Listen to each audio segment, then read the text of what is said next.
Hi hello ನಮಸ್ಕಾರ. Welcome to my YouTube channel Pavan Suni life ಸ್ಟೈಲ್ಗೆ ಎಲ್ಲರಿಗೂ ಸ್ವಾಗತ. ಎಲ್ಲರೂ ಹೇಗಿದ್ದೀರಾ? ಅಯ್ಯೋಪ್ ಎಲ್ಲರೂ ಚೆನ್ನಾಗಿದ್ದೀರಾ ಅಂತ ಅಂದ್ಕೊಂಡು ಇವತ್ತಿನ ಯಜಮಾನನ ಶುರು ಮಾಡ್ತಾ ಇದ್ದೀನಿ. ನಿನ್ನೆ ಅಂತೂ ತುಂಬ ಚೆನ್ನಾಗಿ ರೆಸ್ಪಾನ್ಸ್ ಬಂದಿದೆ. ಎಲ್ಲರಿಗೂ ಥ್ಯಾಂಕ್ ಯು ಸೋ ಮಚ್. ಎಲ್ಲರೂ ಕೂಡ ವಿಡಿಯೋ ನೋಡ್ತಾ ಇದ್ದೀರಾ, ಕಮೆಂಟ್ ಮಾಡ್ತಾ ಇದ್ದೀರಾ, ಲೈಕ್ ಮಾಡ್ತಿದ್ದೀರಾ. ನಿಮ್ಮೆಲ್ಲರಿಗೂ ಥ್ಯಾಂಕ್ ಯು. ಹಾಗೆಯೇ ಇನ್ನೇನು ಇವಾಗ ಯುಗಾದಿ ಹಬ್ಬ ಹತ್ತಿರ ಬಂದಿದೆಯಲ್ವಾ, ಸೊ ಹಾಗಾಗಿ ಮಿಂತ್ರದಲ್ಲಾಗಿರ್ಬೋದು, ಫ್ಲಿಪ್ಕಾರ್ಟಲ್ಲಾಗಿರ್ಬೋದು ತುಂಬ ಚೆನ್ನಾಗಿ ಎಲ್ಲ ಬಟ್ಟೆಗಳನ್ನ ಹಾಕಿದ್ದಾರೆ. ಸೊ ಲಿಂಕ್ಸ್ ಎಲ್ಲ ಕೊಟ್ಟಿರ್ತೀನಿ ನಿಮಗೆ. ಜುವೆಲರ್ಸು, ಬಟ್ಟೆಗಳು, ನಿಮ್ಗೆ ಏನು ಬೇಕಂತ ಕಮೆಂಟ್ ಮಾಡಿ ಕೇಳಿ. ಕುರ್ತೀಸು ಎಲ್ಲನೂ ಹಾಕಿರ್ತೀನಿ, ಆರಾಮಾಗಿ ಬುಕ್ ಮಾಡ್ಕೊಳ್ಳಿ. ಎಲ್ಲ ಫ್ರೀ ಶಿಪ್ಪಿಂಗಲ್ಲಿ ಕೊಡ್ತಾ ಇದ್ದಾರೆ ಆಲ್ ಓವರ್ ಇಂಡಿಯಾ. ಸೊ ಈಗ ಬನ್ನಿ ಶುರು ಮಾಡೋಣ. ಅದಕ್ಕೂ ಮುಂಚೆ ನನ್ನ ಚಾನಲ್ನ ಇನ್ನೂ ಯಾರೆಲ್ಲ ಸಬ್ಸ್ಕ್ರೈಬ್ ಮಾಡ್ಕೊಂಡಿಲ್ವೋ ಸಬ್ಸ್ಕ್ರೈಬ್ ಮಾಡ್ಕೊಳ್ಳಿ. ವಿಡಿಯೋ ಇಷ್ಟ ಆದರೆ ಒಂದು ಲೈಕ್ ಮಾಡಿ, ಆಯಿತಾ? ಸೊ ಇವತ್ತಂತೂ ತುಂಬ ಚೆನ್ನಾಗಿದೆ, ಎಲ್ಲೂ ಕೂಡ ಸ್ಕಿಪ್ ಮಾಡಬೇಡಿ. ಇನ್ನೇನು ಎಲ್ಲರೂ ಕೂಡ ಒಂದಾಗೋ ಟೈಮ್ ಬಂದೇ ಬಿಡ್ತು. ಸೊ ಇದರಲ್ಲಿ ಯಾರು ಬದಲಾಗ್ತಾರೆ, ಯಾರು ಬದಲಾಗಲ್ಲ ಅನ್ನೋದು ಮುಂದೆ ನೋಡ್ತಾ ಹೋಗಬೇಕು. ಇನ್ನು ಇಲ್ಲಿ ಝಾನ್ಸಿ ಕೇಳ್ತಾ ಇರ್ತಾಳೆ, ನೀನು ಇಷ್ಟೆಲ್ಲ ದ್ವೇಷ ಮಾಡ್ದಲ್ಲ, ಇಷ್ಟೆಲ್ಲ ಇದು ಮಾಡ್ದಲ್ಲ, ನೀನು ಒಂದಿನಾದ್ರೂ ನೆಮ್ಮದಿಯಾಗಿ ಮಲಗಿದ್ಯಾ ಅಂತ ಕೇಳ್ತಾಳೆ. ಹೌದು, ನಾನು ಬೇರೆ ನೆಮ್ಮದಿನ ಹಾಳು ಮಾಡಿದ್ದೀನಲ್ಲ, ಅದಕ್ಕಿಂತ ಬೇರೆ ಖುಷಿ ನನಗಿನ್ನೇನು ಬೇಕು ಅಂತ ಅನಿತಾ ಹೇಳ್ತಾಳೆ. ಆದರೆ ನಿಮ್ಮನ್ನು ನೆಮ್ಮದಿ ಇಟ್ಟಿಲ್ವಲ್ಲ ನಾನು ಅಂತ ಹೇಳ್ಬಿಟ್ಟು ಹೇಳ್ತಾಳೆ. ನೋಡು ಅನಿತಾ, ನೀನೇನೇ ಮಾಡಿದರೂ ಕೂಡ ನಾನು ನನ್ನ ಗಂಡ ಯಾವತ್ತೂ ದೂರ ಆಗಲ್ಲ ಅಂತ ಹೇಳ್ಬಿಟ್ಟು ಝಾನ್ಸಿ ಹೇಳ್ತಾಳೆ. ಆದರೆ ನನ್ನ ಹತ್ರ ಇರೋಕ್ಕೆ ಬಿಡೋದೇ ಇಲ್ಲ ನಿಮ್ಮಿಬ್ಬರನ್ನ ಅಂತ ಅನಿತಾ ಹೇಳ್ತಾಳೆ. ನೀನ್ಯಾರೇ ನಮ್ಮನ್ನ ಹತ್ರ ಆಗೋಕ್ಕೆ ಬಿಡಲ್ಲ ಅಂತ ಅನ್ನೋದು? ಇನ್ನೊಂದು ವಿಷಯ ಗೊತ್ತಾ ನಿನಗೆ? ನೆನಪು ಇದ್ದಾಗ ಮೊದಲು ಏನೆಲ್ಲ ಮಾಡಿದ್ಯೋ ಅದೆಲ್ಲ ಗೊತ್ತು ನನಗೆ. ನೆನಪು ಹೋದಾಗ ನಮ್ಮಿಬ್ಬರನ್ನ ಆಕ್ಸಿಡೆಂಟ್ ಆಗೋದ್ರಿಂದ ಇದೆಲ್ಲ ಏನೆಲ್ಲ ಮಾಡಿದ್ಯೋ ಅದೆಲ್ಲ ಕೂಡ ನನಗೆ ಗೊತ್ತು. ಅದೆಲ್ಲ ನನ್ನ ಮನಸ್ಸಲ್ಲಿದೆ. ಅದನ್ನೇನಾದರೂ ಒಂದಲ್ಲ ಎರಡಲ್ಲ ಮೂರಲ್ಲ ಕಂಪ್ಲೇಂಟ್ ಕೊಟ್ಟು ನಿನ್ನ ಒಳಗಡೆ ಹಾಕ್ಬೋದು ನಾನು ಅಂತ ಹೇಳ್ಬಿಟ್ಟು ಹೇಳ್ತಾಳೆ ಝಾನ್ಸಿ. ಹಂಗೆ ಅಂದ ತಕ್ಷಣ ಎಲ್ಲರೂ ಅಲ್ಲಿರೋರೆಲ್ಲ ಶಾಕ್ ಆಗ್ತಾರೆ. ಇನ್ನೊಂದು ವಿಷಯ ಗೊತ್ತಾ, ನಮ್ಮ ಅತ್ತೆ ಇದ್ರಲ್ಲ ತುಳಸಿ ಅತ್ತೆನ, ಅವ್ರನ್ನೂ ಕೂಡ ಆಲ್ರೆಡಿ ನಾನು ಜೈಲಿಗೆ ಹಾಕ್ಸಿ ಬಂದಿದ್ದೀನಿ. ಅವ್ರ ಮುಖವಾಡನ ಕಳಿಸಿ, ನಿನ್ನ ಹಾಕ್ಸೋದೇನು ದೊಡ್ಡ ವಿಷಯ ಅಲ್ಲ ನನಗೆ ಅಂತ ಹೇಳ್ಬಿಟ್ಟು ಹೇಳ್ತಾಳೆ. ಹಾಗೆ ಹೇಳಿದ ತಕ್ಷಣ ರಾಘು ಇದ್ಕೊಂಡು, ಮೇಡಮ್ ನೀವೇನಕ್ಕೆ ಇಷ್ಟೊಂದೆಲ್ಲ ಟೆನ್ಷನ್ ಮಾಡ್ಕೋತೀರಾ? ಒಡವೆ ವಿಷಯ ಅಂತ ತೊಗೊಂಡ್ರೆ ಸಾಕಲ್ವ ಇವ್ರನ್ನ ಜೈಲಿಗೆ ಹಾಕೋಕ್ಕೆ ಅಂತ ಹೇಳ್ಬಿಟ್ಟು ಹೇಳಿದಾಗ, ಹೌದು ಕಣೋ, ಏನೋ ಇವಾಗ ಒಡವೆನ ನಾನೇ ಚೇಂಜ್ ಮಾಡಿದ್ದು ಅಂತ ಒಪ್ಕೊಬಿಡ್ತಾಳೆ ಅವಳೇನೇನೆ. ಅವರಪ್ಪ ಇದ್ಕೊಂಡು ಇಷ್ಟು ನೀಚ್ ಕೆಲಸಕ್ಕೆ ಇಳಿತಿ ಅಂತ ನನಗೆ ಗೊತ್ತಿರಲಿಲ್ಲ ಅಂಥೇಳಿ ಒಂದೇಟು ಕಪಾಳಕ್ಕೆ ಬಾರಿಸ್ಬಿಡ್ತಾರೆ. ಬಾರಿಸಿದ ತಕ್ಷಣವೇ ಅವರು ತಾರವ್ರು ಕೂಡ ಅಷ್ಟೇ, ಅಮ್ಮ ನೋಡಮ್ಮ ಅಪ್ಪ ಹೇಗೆ ಹೊಡಿತಾರೆ ಅಂತೇಳಿ ಅವ್ರ ಅಮ್ಮನ ಕಡೆ ತಿರುಗಿಕೊಂಡ್ರೆ ಅವ್ರ ಅಮ್ಮ ಕೂಡ ಒಂದೇಟು ಕಪಾಳಕ್ಕೆ ಬಾರಿಸ್ತಾರೆ. ಈ ವೇಟು ನಾನು ಯಾವತ್ತೋ ನಿನ್ನ ಹೊಡಿಬೇಕಿತ್ತು, ಆದರೆ ಮುದ್ದಾಗಿ ಬೆಳೆಸಿದ್ದೀನಿ ಅಂತ ನಾನು ಹೇಟ್ ಮಾಡಿರಲಿಲ್ಲ. ಸೊ ಇನ್ಮೇಲೆ ಮಾತ್ರ ನಿನ್ನ ಯಾವತ್ತೂ ಕ್ಷಮಿಸಲ್ಲ ನಾನು ಅಂತ ಹೇಳ್ತಾಳೆ.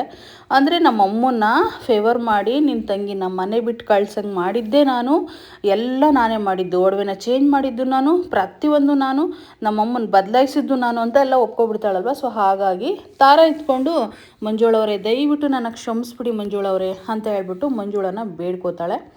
ಬೇಡ್ಕೊಡ್ರಿ ಇನ್ನೇನು ಪ್ರಯೋಜನ, ಆಗೋಗಿರೋದೆಲ್ಲ ಆಗೋಗಿದೆಯಲ್ವಾ. ಸೊ ಇನ್ನೇನು ಪಲ್ಲವಿ ಇಟ್ಕೊಂಡು ಒಂದು ಮಾತು ಹೇಳ್ತಾಳೆ.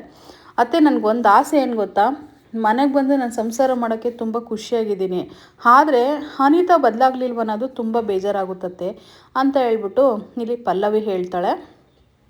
ಆಗ ಇಲ್ಲಿ ಅನಿತಾ ಹೇಳೋದು ಒಂದೇ ಮಾತು, ನಾನಂತೂ ಯಾವತ್ತೂ ಬದಲಾಗೋಕ್ಕೆ ಸಾಧ್ಯನೇ ಇಲ್ಲ ಅಂತ ಹೇಳ್ಬಿಟ್ಟು ಹೇಳ್ತಾಳೆ.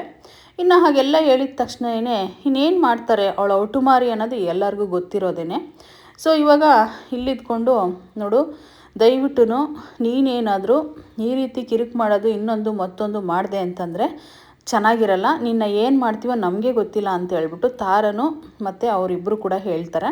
ಸೊ ಇನ್ನೇನು ಎಲ್ಲರೂ ಕೂಡ ಹೊರಡ್ತಾರೆ. ಇಲ್ಲೊಂದು ಹತ್ರ ಕಾರ್ ನಿಲ್ಲಿಸ್ಬಿಟ್ಟು ಅನಿತಾ ಕೆಳಗಡೆ ಇಳಿದು ಬರ್ತಾಳೆ. ಅವ್ರ ಅಪ್ಪ ಅಮ್ಮ ಯಾಕಮ್ಮ ಅಂತ ಹಿಂದೆ ಬರ್ತಾರೆ. ಯಾಕಿಲ್ಲ, ನಿಮ್ಮ ಹತ್ರ ನಾನು ಸ್ವಲ್ಪ ಮಾತಾಡೋದಿದೆ ಅಂತ ಹೇಳ್ಬಿಟ್ಟು ಅನಿತಾ ಕೇಳ್ತಾಳೆ. ಅದೇನೇ ಇಲ್ಲಿ ಮಾತಾಡೋದು, ಮನೆ ಇಲ್ವೇನೆ ಮಾತಾಡೋಕ್ಕೆ ಅಂತ ತಾರವ್ರು ಹೇಳ್ತಾರೆ. ಹಾಗೆ ಹೇಳಿದಾಗ, ಇಲ್ಲ ಇಲ್ಲೇ ಮಾತಾಡಬೇಕು, ನಿಮ್ಮ ಡಿಸಿಷನ್ ಏನು ಕೊನೆಯದಾಗಿ ಅಂತ ಕೇಳ್ತಾಳೆ. ಏನಿಲ್ಲ, ಎಲ್ಲರೂ ಚೆನ್ನಾಗಿರ್ಬೇಕು ಅನ್ನೋದು ನನ್ನ ಡಿಸಿಷನ್ನು ಅಂತ ಹೇಳ್ಬಿಟ್ಟು ಅಲ್ಲಿ ಅವರಪ್ಪ ಹೇಳ್ತಾರೆ.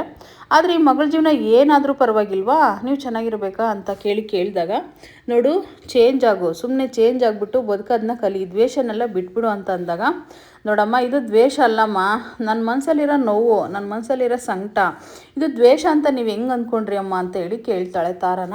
ಸೊ ಅದೆಲ್ಲ ಆದಮೇಲೆ ಇವಾಗ ಫೈನಲಿ ಡಿಸಿಷನ್ ಏನು ಅಂತ ಹೇಳಮ್ಮ ಅಂತೇಳಿ ಕೇಳಿದಾಗ ಅಷ್ಟರಲ್ಲೇ ತರುಣ್ ಬರ್ತಾನೆ. ತರುಣ್ ಬಂದು ನಿಂತ್ಕೋತಾನೆ. ಫೈನಲ್ ಡಿಸಿಷನ್ ಏನು ಅಂತ ಕೇಳಿದಾಗ ಏನಿಲ್ಲ, ಒಟ್ಟಾಗಿ ಎಲ್ಲರೂ ಚೆನ್ನಾಗಿ ಬಾಳಬೇಕು ಅನ್ನೋದೇ ಫೈನಲ್ ಡಿಸಿಷನ್ ಅಂತ ಕೂಡ ಹೇಳ್ತಾರೆ. ಹಾಗಾದರೆ ಪಲ್ಲವಿನ ನೀವು ಮನೆಗೆ ಕರ್ಕೊಂಡೋದ್ರೆ ನಾನು ಮನೆಗೆ ಬರಲ್ಲ ಅಂತೇಳಿ ಅನಿತಾ ಹೇಳ್ತಾಳೆ. ಆಗ ಹೇಳಿದ ತಕ್ಷಣ ಏನೇ ಹೇಳ್ತಿದ್ಯಾ ನೀನು ಅಂತ ಹೇಳ್ಬಿಟ್ಟು ತಾರಾ ಕೇಳ್ತಾಳೆ. ಹಂಗಂದ ತಕ್ಷಣ ಇಲ್ಲಿ ತರುಣ್ ಮಿಥುನ್ ನಿಂತ್ಕೊಂಡು ಸರಿ ಹಾಗಾದರೆ ನೀನೇನು ಬರೋದು ಬೇಡ ಬಿಡು ಅಂತ ಹೇಳ್ಬಿಟ್ಟು ಹೇಳ್ತಾನೆ. ನೀನೇನಾದರೂ ಬಂದರೆ ನಾನು ಆ ಮನೇಲಿ ಇರಲ್ಲ, ನಾನು ಹೋಗಿ ಬೇರೆ ಕಡೆ ಜೀವನ ಮಾಡ್ತೀನಿ ಅಂತ ಕೂಡ ಹೇಳ್ಬಿಡ್ತಾನೆ. ಆವಾಗ ನಾನು ಬರಲ್ಲ ನಿಮ್ಮ ಜೊತೆ ಅಂತೇಳಿ ಅನಿತಾ ಅಲ್ಲೇ ಉಳ್ಕೋತಾಳೆ.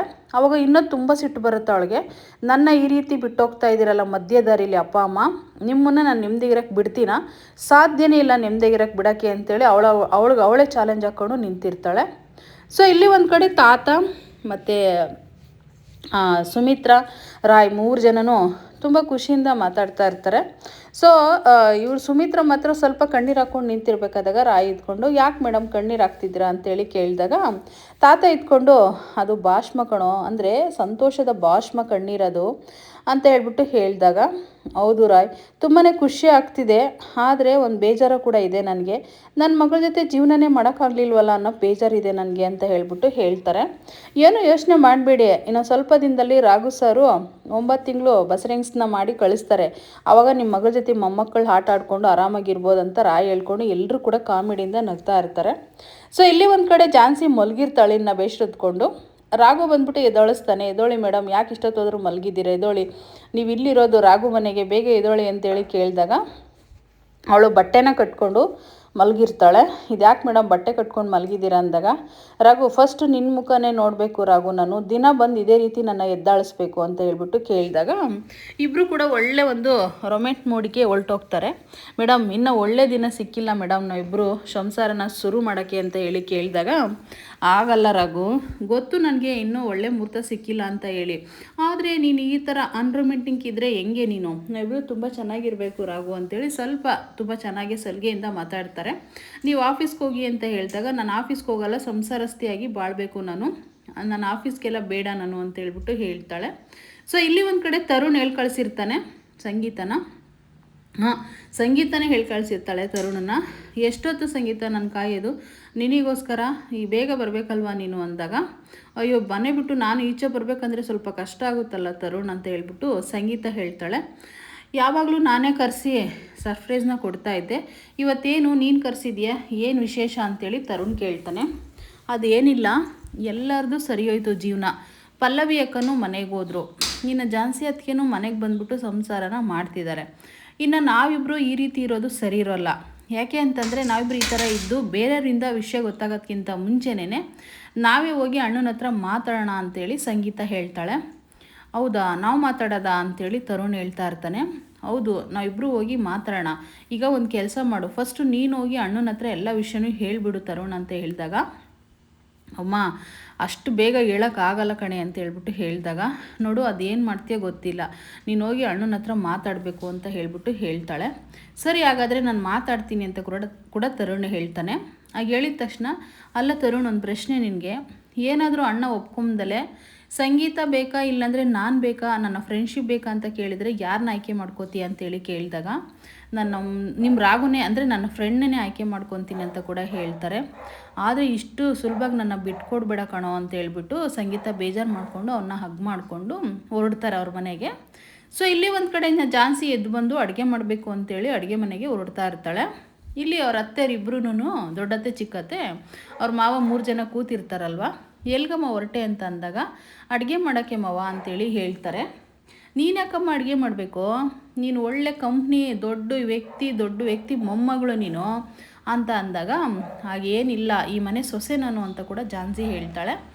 ಆದರೂ ಕೂಡ ನೀನು ಬೇಡ ಕಣಮ್ಮ ಈ ರೀತಿ ಕೆಲಸಗಳನ್ನೆಲ್ಲ ಮಾಡೋದು, ಒಂದು ಕಂಪ್ನಿನ ನಿಭಾಯಿಸಿರೋ ಹುಡುಗಿ ನೀನು, ಅಂಥದ್ರಲ್ಲಿ ಅಡುಗೆ ಮನೆಗೆಲ್ಲ ಯಾಕೆ ಹೋಗಬೇಕು ಅಂತ ಹೇಳಿದಾಗ ಬೇಡ ಅತ್ತೆ, ಆ ರೀತಿಯೆಲ್ಲ ಒಂದು ಕಂಪ್ನಿ ನಿಭಾಯಿಸೋದು ಒಂದೇ, ಒಂದು ಬಂದು ಸಂಸಾರನ ನಿಭಾಯಿಸಿ ಎಲ್ಲರನ್ನೂ ನೋಡ್ಕೊಳ್ಳೋದು ಒಂದೇ.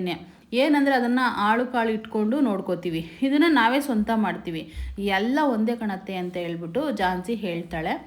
ಆದರೂ ಕೂಡ ನೀನು ಅಷ್ಟು ದೊಡ್ಡ ಕಂಪ್ನಿಲಿ ಕೆಲಸ ಮಾಡಿರೋ ಹುಡುಗಿ, ಅಷ್ಟು ಶ್ರೀಮಂತರು ಮೊಮ್ಮಗಳು, ಅಂಥದ್ರಲ್ಲಿ ನಿನಗಿವೆಲ್ಲ ಕೆಲಸ ಏನು ಬೇಡ ಕಣಮ್ಮ ಅಂತ ಮನೆಯವರೆಲ್ಲ ಹೇಳ್ತಾರೆ. ಆಗೇನು ಇಲ್ಲತ್ತೆ, ನಾನು ಕೂಡ ಸಂಸಾರಸ್ಥಿ ಆಗಬೇಕನ್ನೋದೇ ನನ್ನ ಆಸೆ, ನಿಮ್ಮೆಲ್ಲರನ್ನೂ ಚೆನ್ನಾಗಿ ನೋಡ್ಕೋಬೇಕು ಅನ್ನೋದು ನನ್ನ ಆಸೆ. ಹಾಗಾಗಿ ನಾನೇ ಎಲ್ಲ ಅಡುಗೆನ ತಿಂಡಿನ ಮಾಡ್ತೀನಿ ಅತ್ತೆ ಅಂತ ಕೂಡ ಹೇಳ್ತಾರೆ. ಆಗ ಹೇಳಿದ ತಕ್ಷಣ ಅವರು ಕೂಡ ತುಂಬ ಖುಷಿ ಪಡ್ತಾರೆ. ಏನು ಈ ರೀತಿ ಜಾಸ್ತಿ ಇಷ್ಟೊಂದು ಮಟ್ಟಿಗೆ ಚೇಂಜಸ್ ಅನ್ನೋದು ಅವ್ರಿಗೂ ಕೂಡ ಒಂದು ಒಳ್ಳೆ ಶಾಕ್ ಅಂತಲೇ ಹೇಳ್ಬೋದು.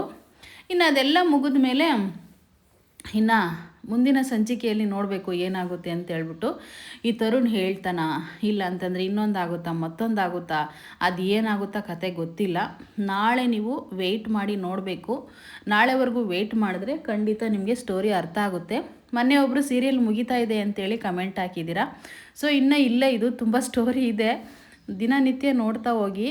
ಇನ್ನು ಒಳ್ಳೊಳ್ಳೆ ಒಂದು ಟ್ವಿಸ್ಟ್ಗಳೆಲ್ಲ ಬರ್ತಾ ಇರ್ತವೆ. ಅಷ್ಟು ಬೇಗ ಒಂದು ವರ್ಷಕ್ಕೆ ಈ ಸೀರಿಯಲ್ಲ ಮುಗಿಸೋ ಮಟ್ಟಿಗೆ ಕಾಣಿಸ್ತಾ ಇಲ್ಲ ನನಗೂ ಕೂಡ. ಎಳಿತಾರಂತೇನಿಲ್ಲ, ಟ್ವಿಸ್ಟ್ ಮೇಲೆ ಟ್ವಿಸ್ಟ್ ಕೊಡ್ತಾ ಇರ್ತಾರೆ, ತುಂಬ ಚೆನ್ನಾಗಿರುತ್ತೆ. ಸೊ ಯಾರು ಕೂಡ ಬೇಜಾರು ಮಾಡ್ಕೋಬೇಡಿ, ಮುಗಿಯುತ್ತೆ ಇಷ್ಟು ಬೇಗ ಅಂತ ಅಂದ್ಕೊಂಡು ನನಗೆ ಕಮೆಂಟ್ ಹಾಕಿದ್ದೀರಾ. ಅಷ್ಟು ಬೇಗ ಮುಗಿಯೋ ಸೀರಿಯಲ್ ಅಂತೂ ನಿಜವಾಗೂ ಅಲ್ಲ ಇದು.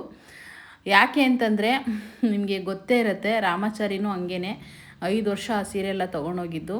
ಇದು ಕೂಡ ಅವರೇ ಡೈರೆಕ್ಟ್ರು ಮಾಡೋದ್ರಿಂದ ತುಂಬ ದಿನಗಳ ಕಾಲ ಇರುತ್ತೆ ಈ ಸೀರಿಯಲ್ ಅಂತ ಹೇಳ್ತಾ ಥ್ಯಾಂಕ್ ಯು.